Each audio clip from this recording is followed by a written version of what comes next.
صحافی نے مریم آپا سے سوال کیا ہے کہ کیا اب بھی شہباز شریف صاحب جو ہیں وہ ٹرمپ کو نوبل پیس پرائز دیں گے؟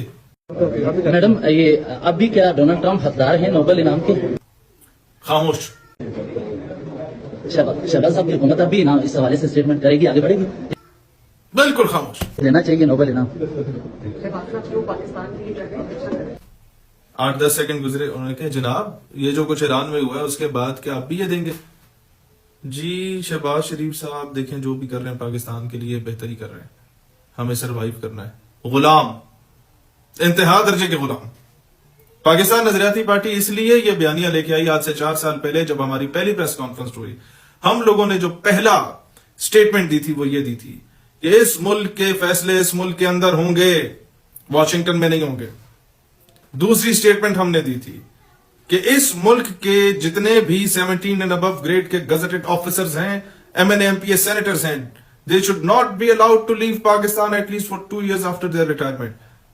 فرسٹ آف آل ان کے اثاثے، بیوی بچوں کے اثاثے اور فرنٹ مینوں کے اثاثے چیک کیے جائیں کہ 2-2.5 لاکھ تمہاری تنخواہ ہے کہ 12-14 ارب روپے کے اثاثے تمہارے پاس کہاں سے آئیں. ملک سے غداریاں ختم ہو جائیں گی، ملک کے راز بکنا ختم ہو جائیں گے.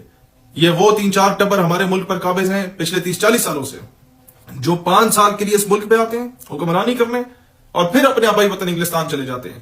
میں نے آپ سے عرض کی تھی کہ یہ پاکستان کے کوئی بھی سیاستدان ہو اسے باہر بزنس کرنے کی اجازت نہ ہو، وہ اپنے بزنس سے سرنڈر کرے گا پھر کسی مرکزی عہدے کو سنبھالے گا، کیونکہ ایسا کرنے سے پاکستان کی فورن پالیسی افیکٹ ہوتی ہے. ہوگی نا افیکٹ، کیونکہ یو کے اب کود گیا ہے امریکہ کی جنگ میں. یو کے نے کہا میری بیسز اویلیبل ہیں، امریکہ ادھر سے جہاز اڑائے مارے، اور ہو سکتا ہے یو کے خود بھی بیچ میں آ جائے. اب یو کے میں سارے اثاثے اور جائیدادیں کن کے ہیں؟